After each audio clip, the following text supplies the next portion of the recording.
ವೀಕ್ಷಕರೇ, ಸುದ್ದಿಗೊಂದು ಕುದ್ದು ಕಾರ್ಯಕ್ರಮಕ್ಕೆ ಸ್ವತಃ ನಾನು ಹೊರಪ ಮಂಚಿ. ಡ್ರಗ್ಸ್ ಮುಕ್ತ ಕುದ್ರೋಳಿ ಎನ್ನುವಂತ ಹೋರಾಟಕ್ಕಿಳಿದ ಮುಸ್ಲಿಂ ಐಕ್ಯತಾ ವೇದಿಕೆ ಇದರ ಸಂಘಟನಾ ಕಾರ್ಯದರ್ಶಿ ಮಕ್ಬೂಲ್ ಅಹ್ಮದ್ ಅವರು ನಮ್ಮ ಜೊತೆಗಿದ್ದಾರೆ. ಡ್ರಗ್ಸ್ ಮುಕ್ತ ಮಾಡುವ ಅಭಿಯಾನ ಅಂತ ಹಮ್ಮಿಕೊಂಡಿದ್ದೀರಿ. ಅಂದ್ರೆ ನಿಮ್ಗೆ ಈಗ ಡ್ರಗ್ಸ್ ದೊಡ್ಡ ಸಮಸ್ಯೆಯಾಗಿ ಕಾಡ್ತಾ ಇದೆ, ಅಲ್ಲಿ ಕುದ್ರೋಳಿಯಲ್ಲಿ ಅಥವಾ ಆ ಸಮಾಜದಲ್ಲಿ. ಇದನ್ನು ಹೇಗೆ ಪರಿಹರಿಸಲು ನೀವು ಯಾವೆಲ್ಲ ಕೆಲಸವನ್ನ ಮಾಡ್ತಾ ಇದ್ದೀರಾ? ಡ್ರಗ್ಸ್ ಎಂಬುದು ಕುದ್ರೋಳಿ ಪರಿಸರದ ಸಮಸ್ಯೆ ಮಾತ್ರ ಅಲ್ಲ, ಬದಲಾಗಿ ಇದು ಮಂಗಳೂರು, ದಕ್ಷಿಣ ಕನ್ನಡ ಅಥವಾ ಕರ್ನಾಟಕ ಅಥವಾ ದೇಶದ ಸಮಸ್ಯೆಯಾಗಿ ಮಾರ್ಪಟ್ಟಿದೆ. ಇನ್ನು ಇದಕ್ಕೆ ಮೊದಲು ಅದು ಕೆಲವೊಂದು ಏರಿಯಾದಲ್ಲಿ ಮಾತ್ರ ಅಂಥ ಡ್ರಗ್ಸ್ಗಳು ಅಥವಾ ಮಾದಕ ದ್ರವ್ಯಗಳು ಸಿಗ್ತಾ ಇತ್ತು. ಈಗ ಹಾಗೆ ಅಲ್ಲ, ಈಗ ಎಲ್ಲ ಕ್ಷೇತ್ರದಲ್ಲಿ ನಾವು ನೋಡಿದರೆ ಯುವ ಪೀಳಿಗೆ ಇದರಲ್ಲಿ ಬಲಿಯಾಗ್ತಾ ಇದೆ.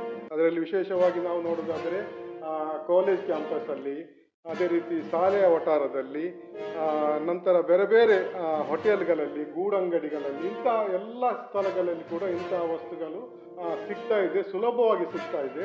ಆದ ಕಾರಣ ಮಕ್ಕಳು ಅದಕ್ಕೆ ಬಲಿಯಾಗ್ತಾ ಇದ್ದಾರೆ. ಮಕ್ಕಳು ಹೆಚ್ಚು ಚಟಕ್ಕೆ ಬಿದ್ದ ಕಾರಣ ಇದಕ್ಕೆ ನಮಗೆ ಸಂಪೂರ್ಣವಾದ ಸಹಕಾರ ಯುವಕರು ಕೊಡ್ತಾ ಇದ್ದಾರೆ. ಅವರು ಕೂಡ ಹೇಳ್ತಾ ಇದ್ದಾರೆ ನಮ್ಮ ಹತ್ರ, ನಿಮ್ಗೆ ಯಾವ್ದು ಸಹಕಾರ ಬೇಕು ನಾವು ಕೊಡ್ತೇವೆ ಅಂತ ಹೇಳಿ. ಈಗ ನಮ್ಮ ಉದ್ದೇಶ ಕೂಡ ಅದೇ, ಯುವ ಪೀಳಿಗೆಯ ರಕ್ಷಣೆಯೇ ನಮ್ಮ ಗುರಿ ಅಂತ. ಯುವ ಪೀಳಿಗೆಯ ರಕ್ಷಣೆಯೇ ನಮ್ಮ ಗುರಿ ಅಂತ ಉಂಟು. ಅದು ಹೇಳಿದರೆ ಈಗ ಯಾರೆಲ್ಲ ಯಾವ ಯುವಕರೆಲ್ಲ ಈಗ ಬಲಿಯಾಗ್ತಾ ಇದ್ದಾರೆ ನೋಡಿ.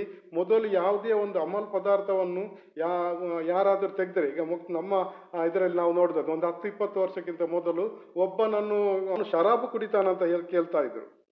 ಈಗ ಹಾಗೆ ಅಲ್ಲ, ಅದು ಕೂಡ ಅವನೊಬ್ಬ ಶರಾಬು ಕುಡಿಯುವುದಾದರೆ ಒಂದು 20 ವರ್ಷ, 22 ವರ್ಷ, 25 ವರ್ಷ ಅವನಿಗೆ ವಯಸ್ಸಾಗಬೇಕು, ಆಗ ಅವನು ಶರಾಬು ಕುಡ್ಲಿಕ್ಕೆ ಹೋಗುದು.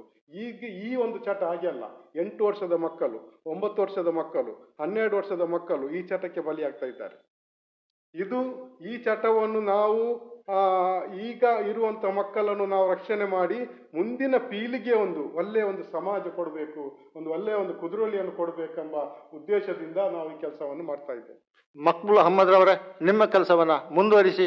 ಈ ಹೊತ್ತಿನ ಚರ್ಚೆ ಇಷ್ಟೇ. ವೀಕ್ಷಕರೇ, ಇನ್ನೊಂದು ಕಾರ್ಯಕ್ರಮದೊಂದಿಗೆ ಇನ್ನೊಮ್ಮೆ ನಿಮ್ಮ ಮುಂದೆ ನಾನು ಹೊರಪ ಮಂಚಿ. ಜೈ ಭಾರತ್.